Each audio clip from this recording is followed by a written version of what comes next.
What's up, everybody? We back up in here, Hella Flagrant, the podcast. It's your main man, Hella Flagrant DM. I'm in here with my brother, Sean B. Flagrant. And you know we had to pop in and do an NFL preview. The 2020-2021 NFL season is on the way. Sean B, it's been a crazy year, just in general, but in sports. So we can't imagine NFL is going to be any calm or like we know it's going to be crazy. So I'm ready to get into this. We're going to talk about betting. We're going to talk about our teams.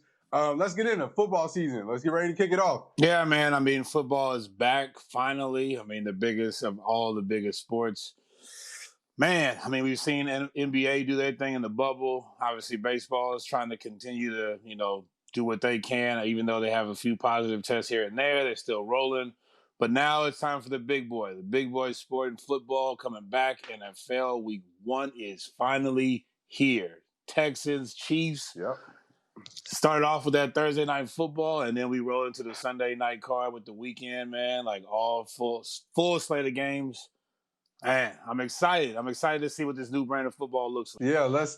So speaking of new brands and new brands of football, since we're gonna talk about our teams first, your team, it's got a new stadium, new city, whole new name, new look. What's up? How we coming? How we coming for the 20 season? Man, okay, so let's talk about this. Oakland Raider fans, now the Las Vegas Raiders. Still kind of hard for me to say, but that's what they are. They got the new spaceship stadium. Looks dope. I'm gonna be honest with you. I can't even say nothing about it. I mean, shout out to Oakland, California for trying with the ODOT Code Stadium. And look, man, they couldn't get it done, but now Vegas has our team, and I mean, still got Derek Carr as a quarterback. I don't know how that's going to work. Marcus Mariota is now backing him up. But we got some new players, obviously. I mean, we got returning Josh Jacobs, looks to have not a bounce back year, but a good year coming off his first season, his rookie season. Same with Max Crosby, Cleveland Farrell. I mean, defense looks good. Running back situation looks good. I mean, we got a few more not running backs, I'm sorry. Linebackers, obviously drafted Henry Ruggs III in the draft. Stretch wide receiver. I don't know. I'm just going to be honest with you. I don't see that much promise this year. I mean, not just because they're with Las Vegas, but just in general. Like, the Raiders, new home, new stadium, no fans. See, this is the thing. Everybody in Oakland knows this for a fact. You know this for a fact. I mean, you've been to Raider games with me, so you know exactly how this is, man. Yeah. The fans make that team go. Yeah. The fans drive that team. And now without having the Oakland crowd base, the fan base to come in there and motivate that team to where it should be, having an empty stadium, I don't know how that's going to work, man. I mean, they couldn't get it done with the fans cheering them on as loud as they were and as rowdy as they were. Now you're gonna be in a place with no fans at all, and it's a new stadium. That don't look good, man. I don't know if that's gonna work.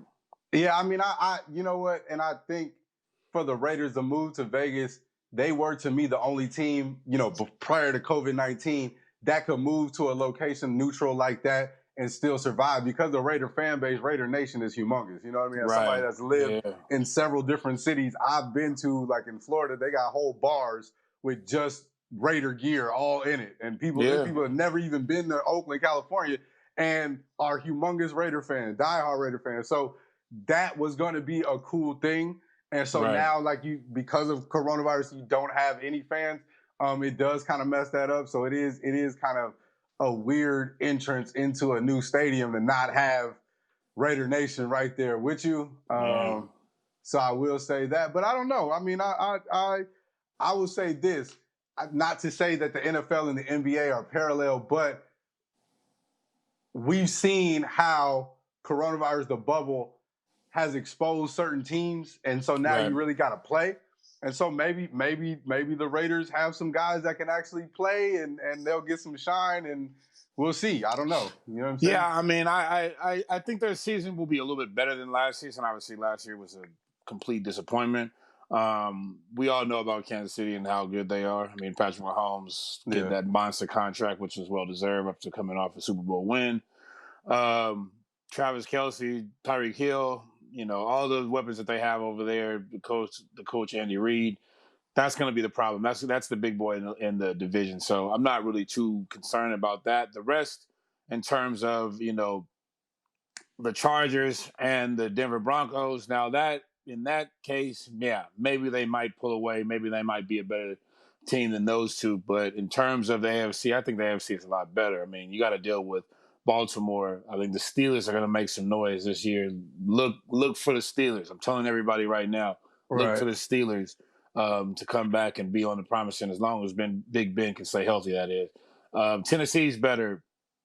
I think the Colts, despite having a broke down Phillip Rivers, is going to be better just because they will protect him with that line. Houston, not really. I mean, shout out to Deshaun Watson for getting that $160 million contract, 111 guaranteed. Wow. I see you, buddy, but you're going to have nobody to throw to.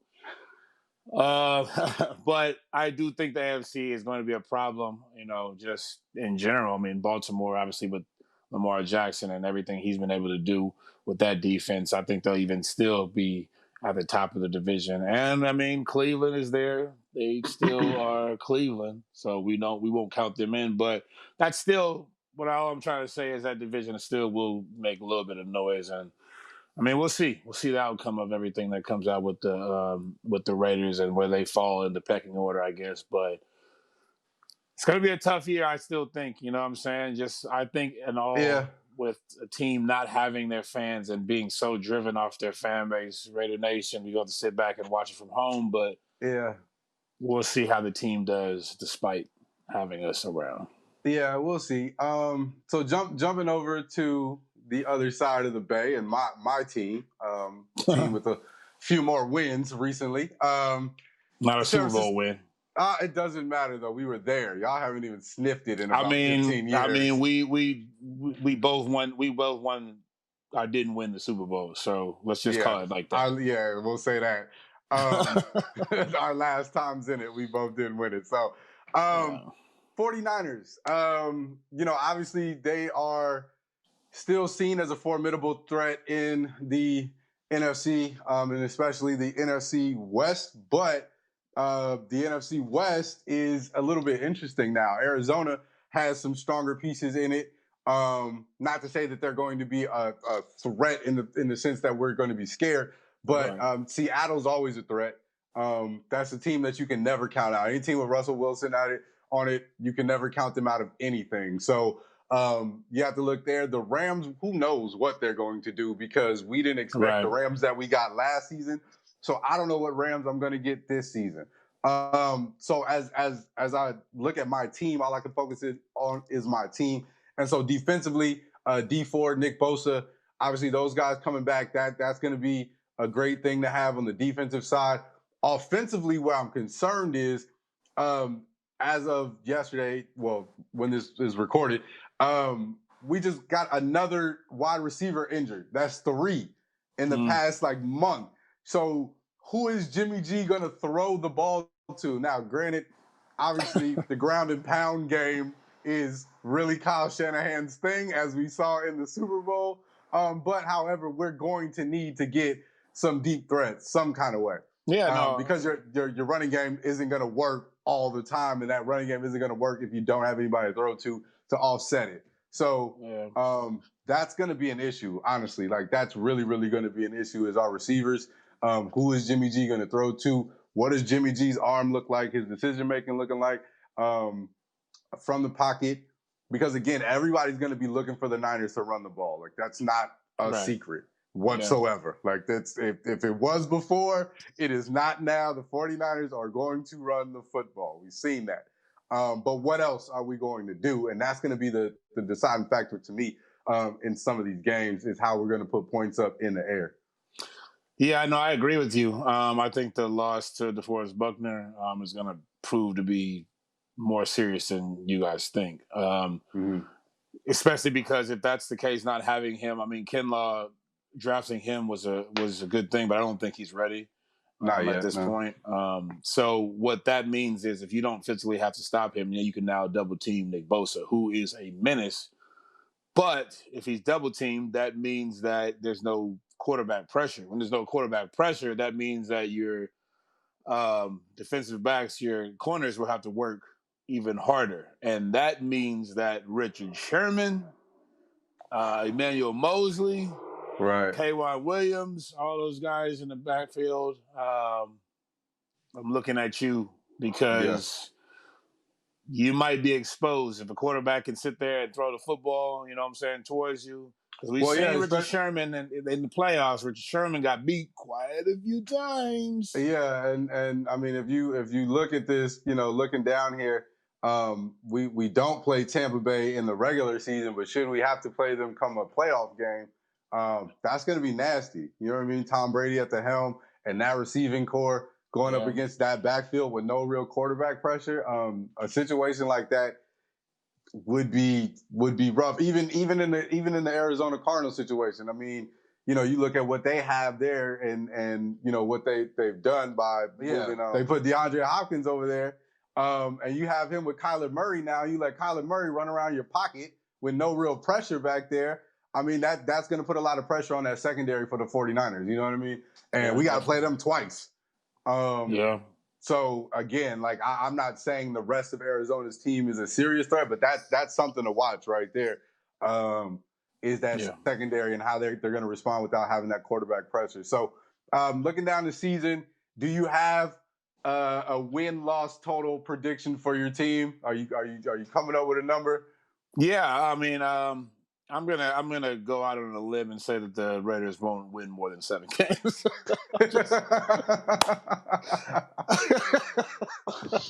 Bold prediction: Raiders won't win. So much faith. So much faith. Bold prediction, everybody. Raiders will not be that good. I think they are on the right direction. I don't believe that the quarterback is there anymore. I think that Derek Carr's best years are behind him. Marcus Mariota is not the answer at all either.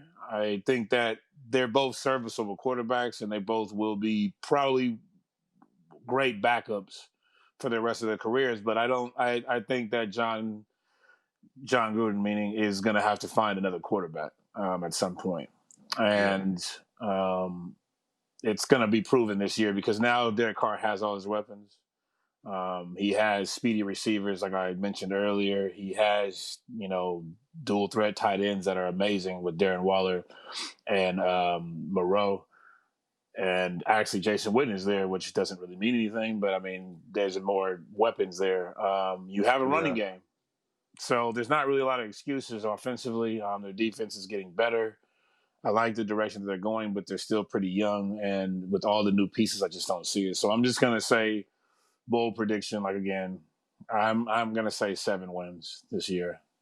That's about what I can give you. I mean, they won 6 last year, so 7 is that's an improvement, right? I mean, give them one more in the leap year. That's fine. There you go. For my team, after the season that we had last year, I think we shocked a lot of teams. And so I think a 13-win season is not going to happen again. I think we're looking at maybe a 10-11 game win season this year. I think that's right around there because, again, people are going to be expecting to run. Like we just talked about, if we can't get this receiver core figured out, then that's going to be an interesting situation. And some other teams have gotten better. So, I think a solid 10 games is where I see San Francisco this season.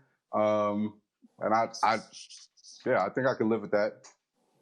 Yeah, I mean, the goal is to make progress. Obviously, I think that for the 49ers, you guys are pointing in the right direction. Obviously, I mean, the injury bug might be a little bit of a issue moving forward, obviously, because right now everybody is limping into the season for your team. But other than that, I mean, I do think you guys, have enough to get it done. Obviously, it was proven last year, getting all the way to the Super Bowl. And the Raiders, like I said, like I'm not trying to be down. I know Raider fans are going to be looking at me like, what the hell, you're a fan? But at the same time, I'm real. I can't sit here and tell you that they're going to win 12, 13, 14 games. That doesn't make any sense. Like, they're not good enough. They're there. They're getting there. But until you replace Derek Carr, sorry, Derek. I mean, your years are behind you at this point. So I mean, prove me wrong, but we'll see. You haven't yet. So moving from our teams off into the rest of the NFL, let's start with Super Bowl predictions. Who do you see coming out of the AFC and the NFC headed to the Super Bowl? And then after that we'll talk about some of these betting lines and long shots and some of that other stuff. Okay. I mean, shocker. Let's go AFC winner to get to the Super Bowl. Shocker, Kansas City. Newsflash. Right. So look, I'm going to be honest though. I am, me personally, and I mean, I know we're going to talk about long shots later, but I'm just going to be 100%. I've done it with you. If the Steelers can stay healthy, they're going to be able to be there. I think that if you're in Vegas, wink, wink, hint, hint, for anybody going to Vegas pretty soon, the Steelers at 25-1 is a very intriguing pick, especially because I can never put my money on Pittsburgh, but I understand why you say that. I get it. The reason why I put them there is, I mean, it's a long shot. It definitely is a long shot for a reason. It would obviously have to do a lot with health. But the fact of the matter is that team last year got to 8-8, was one of the best defenses in the NFL, at least for the second half of the year. And they didn't have a quarterback. Yeah. At all. And the last time we saw Big Ben before he, had the noodle arm and got hurt or whatever, he was lighting the league up. So if he's anywhere back to form, and they also drafted a few more receivers to that team, I think Juju Smith-Schuster will have a better year once he gets an actual quarterback to throw the ball. Their running game is still strong as ever. I'm just saying that for me, I mean, it's a long shot, but that's if I'm gonna go KC or I'm gonna go Pittsburgh for that. And then for the other side of the NFC, it's a tough one. Yeah. Damn. I mean, the easy choice. I mean, the easy choices are New Orleans and Tampa Bay. Right.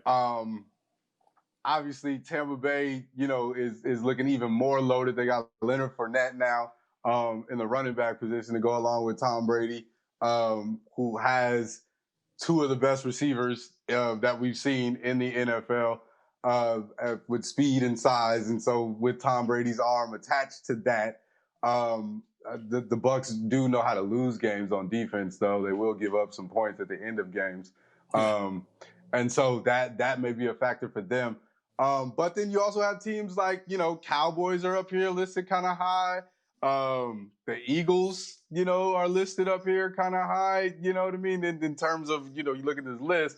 So is the NFC wide open, or do we have a sure shot? What's up? I'm going more towards wide open. I mean, I don't want to take the whole favorite Kansas City. I mean, I think New Orleans has a better shot at winning everything. But see, the problem is you start getting towards these older quarterbacks, 40-something years old, and you start thinking about if their bodies can hold up towards the end of the year. You know what I'm saying? So that's what I'm kind of looking at the situation, because I want to say, Drew Brees and Tom Brady, but I mean, 41 and 43 is hard to take when you get towards, 16, 17 weeks of football plus the playoffs and get to the Super Bowl. Now, I know Tom Brady's done it before a million times, but he hasn't been 43 a million times. So we'll see what that does. I mean, if I'm going to go...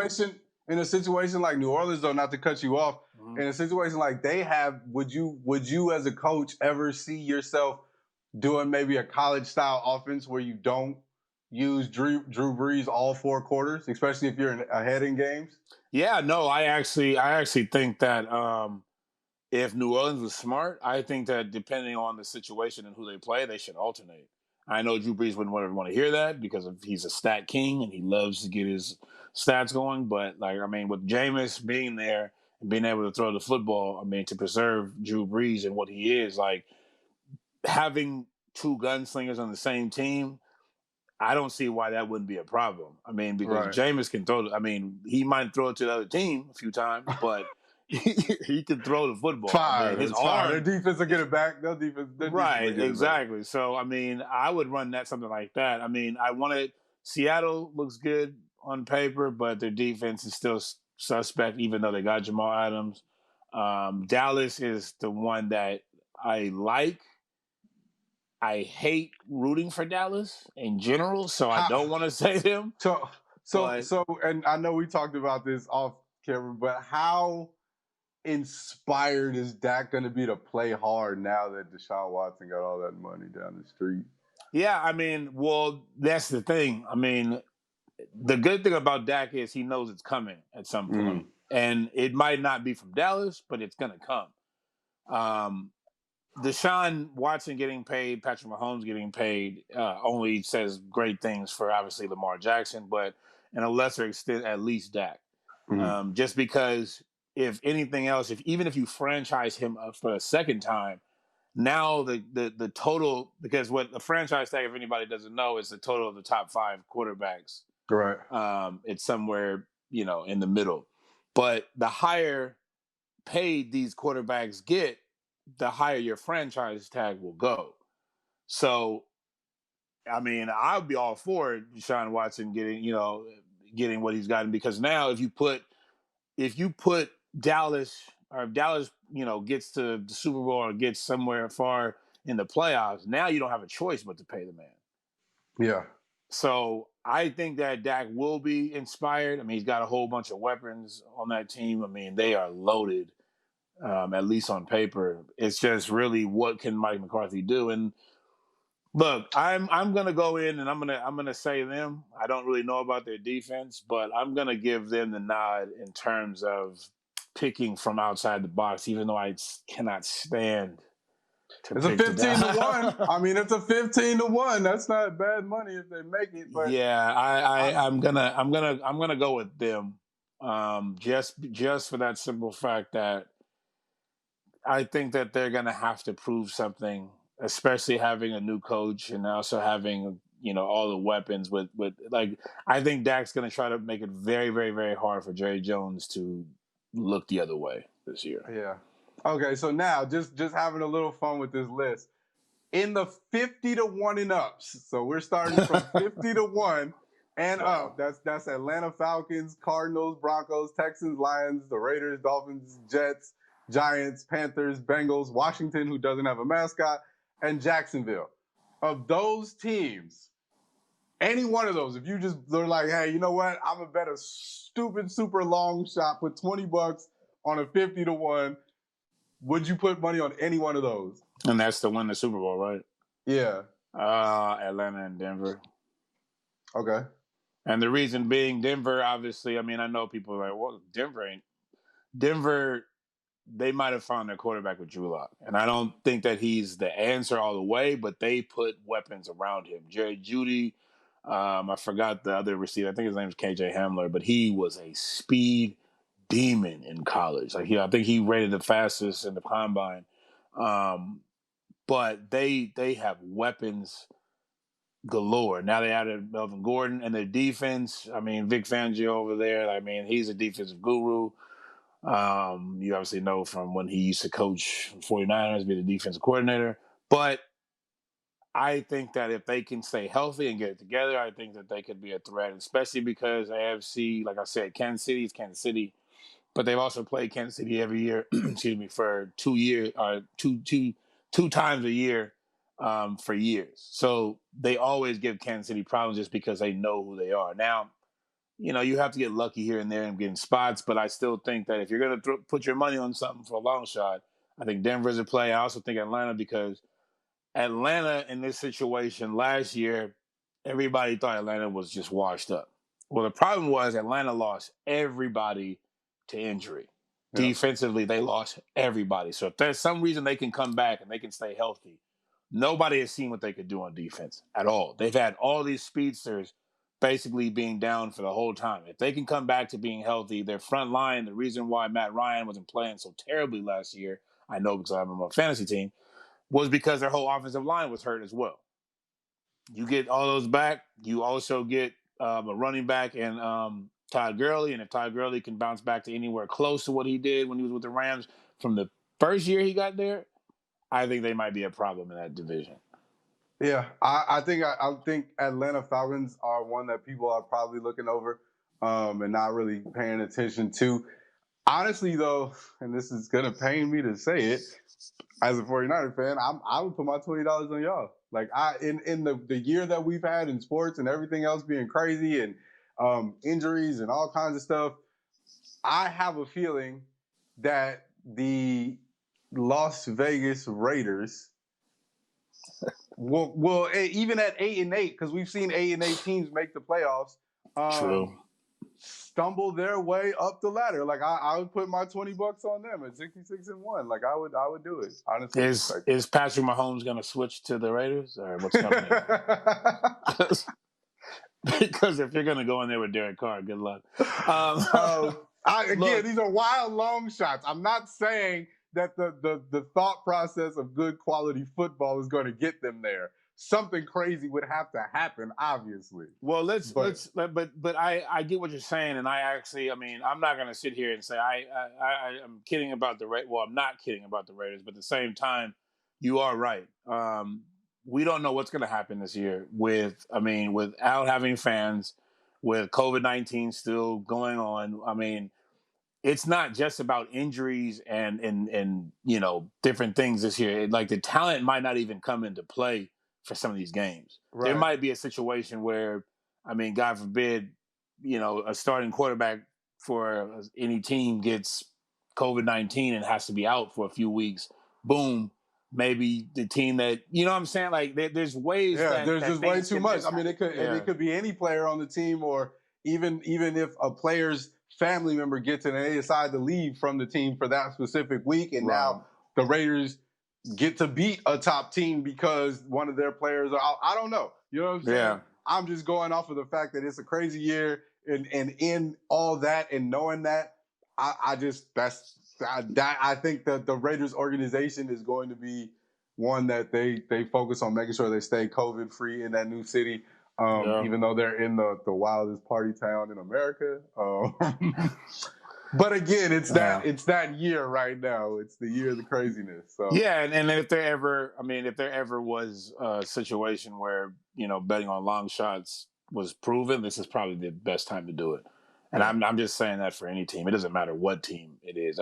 Not the Jacksonville Jaguars, but anybody other than that, go for it, because you never know what's going to happen. As long as people stay competitive, long teams stay competitive. Like, look, think about this. There's been no preseason games. There's just been small practices and mini camps between the teams. They haven't even played against each other because of COVID-19 things. Like, this first week might be insane. Hint, hint. If you're going to Vegas for the beginning of football, next weekend, I don't know. Maybe people will, but there will be opportunities to bet on any team, because nobody knows what this is going to look like at all. Like, what you think football looked like, from the previous years, and that it might be completely different. So this year is the year to take the risk. Yeah. If you want to bet on your team and your team is terrible, you never know. It might. The only team I would suggest keeping your $20 in your pocket for is the Washington football team. That's the only team on this list. Or Jacksonville. Or Jackson. Yeah, those deliberately trying to tank. Just put your money on somebody else's team, or put it on the roulette table, but do not put it on those. If your team doesn't have a mascot, you can't bet on them. That's a rule. Yeah. And if they're currently under investigation for multiple sexual assault acts by the entire front office, I think you may want to keep your money. Right. Exactly. That's just me. All right. So week one, we talked about those people that may or may not be in a place to bet on week one. What are some standout games? What are some things that we should look for week one? So I'm just going to start off with just basically the two teams, since, a lot of people from the Bay obviously listen to the show.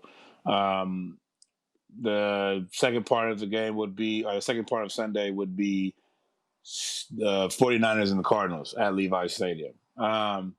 Right now, it's San Francisco 7. They're favored by 7 points. The over and under is 47. I look at that game, and I mean, it screams points, obviously, on a normal situation. But I'm actually thinking, no, I would say it's probably about right at the number. I don't think that it would be. I think that because San Francisco, I think their defense will still be pretty good. I also think that Arizona hasn't played together for that long. I think that it might be right at the number. So you're saying 27-20?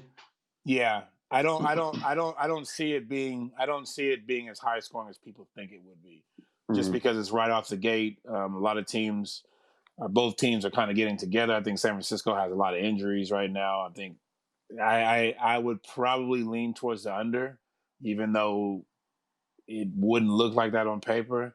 But I mean, for week 1, I would probably lean towards the under. I can see that too. I can see San Francisco playing it safe, still with all the receiver injuries, doing a lot of running. Keeping it on the chewing up the clock, keeping Kyler Murray off the field as much as possible. To not let him get started. And so, I can see that too. I can see it being slightly under or right at the number. What's the Raider Carolina spread? Right now, the Raiders in Carolina, Las Vegas is favored by 2.5 points. The over and under is 47. Same as that. That's an under game. I can tell you that right now. That's an under game. Strictly for the reason I don't think Teddy Bridgewater and Carolina will be doing very much. We all know about Christian McCaffrey and what he can do. I mean, look, that's all they're going to do. That's all they're going to do. That's all they're going to do. It's going to be probably blazing hot down there in Carolina. The Raiders, these games are going to be sloppy from the beginning. I'm just going to tell you that right now. For all these games, I'm not saying that all these games are going to be an under, but most games I would look towards. If I don't see a clear advantage, I would probably look towards the under, only because unless your quarterback and your team has been all the way together, it probably is going to be hard to generate points if you haven't played in the game in so long as have played against real competition. So that game, I would take the under. I actually would take the Raiders to win that game. Yeah, I do too. So if you want to bet on the Las Vegas Raiders for that one, I think that's a good one. Some of the bigger games, obviously, Tampa and the Saints. So the Bucks versus the Saints, obviously that spread right now is 48.5. With New Orleans actually being favored by 3.5 points. Now, this game is something because New Orleans is another team like the Raiders that feeds off of crowd. You know what I'm saying? With the crowd noise. Right. Them playing in the Voodoo Dome without fans is going to be weird. Now, I know they're probably going to be able to generate some kind of crowd noise throughout there, but at the same time, it won't be as authentic as usual. Now, we talked about Tampa having weapons. Obviously, they have Mike Evans, Chris Godwin. They just got Rob Gronkowski, and they also just picked up the running back that used to play for Jaguars, Leonard Fournette. They're going to be very, very, very potent. Very, very, very potent. They got to get it together first, though. Like, I would say they're going to be potent after week 3 or 4. I don't know they're going to be potent out the gate week 1. I agree. Against a Saints team that's pretty much still intact. I agree. And in this situation, I would take the Saints. The 3.5. It's going to be a good game either way. I don't know about the over and under. I would kind of wait on that because both teams have the power to easily go over. Easily go over. It might go over in the first quarter. Right. Like, if they get going, you can have 48 points before the half. Like, that's nothing. Yeah. So look, I would stay. I wouldn't bet it under on that. If you like the over, bet the over. But I wouldn't even dare touch an under on this game. Even if you think it is, I would stay away from that. The best bet I think personally would just be go with the Saints 3.5. I think that the Saints have more as of their team has been together for longer. I do think that the Bucks will be tough and a tough out to beat.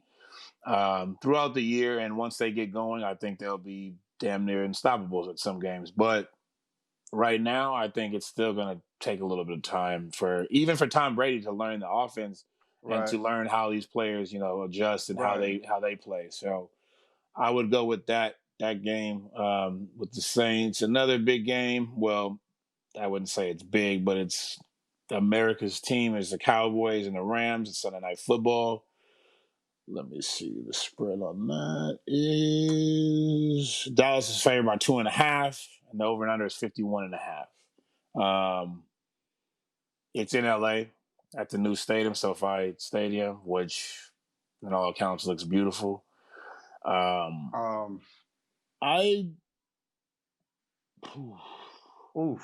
That's a lot of points for these two teams for me right now. Like, I'm in my head trying to process where 51's coming from based off of last season. And I can see because Los Angeles defense was terrible. And so maybe they're looking at that getting exploited. Dallas wasn't that great either. So maybe they're looking at this to be a shootout. But then who are we shooting it to? I would I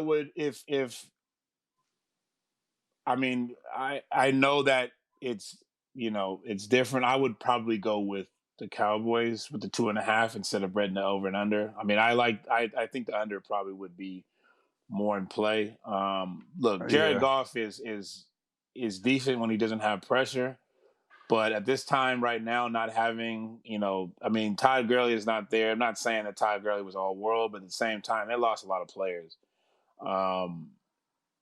I don't know if Jared Goff, if he's going to be able to generate enough offense to keep them in that game. Well, and at some point, we saw it last year, but Sean McVay's got to switch that coaching style up. Like he's got to have a new approach to the game. Not a completely new approach, but there's got to be some tweaks because his style, like it worked 1 year, one time, and everybody figured it out.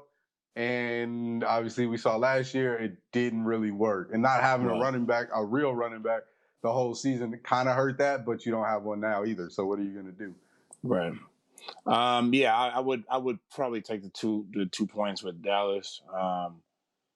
I just feel like the only I guess position that I could say that Los Angeles has over them would be obviously Aaron Donald in the middle, and Jalen Ramsey has one cornerback. But the problem with that is if you put Jalen Ramsey on Amari Cooper, okay, that will neutral out, but you also got to worry about Michael Gallup, CeeDee Lamb, who now is on the team. Yeah.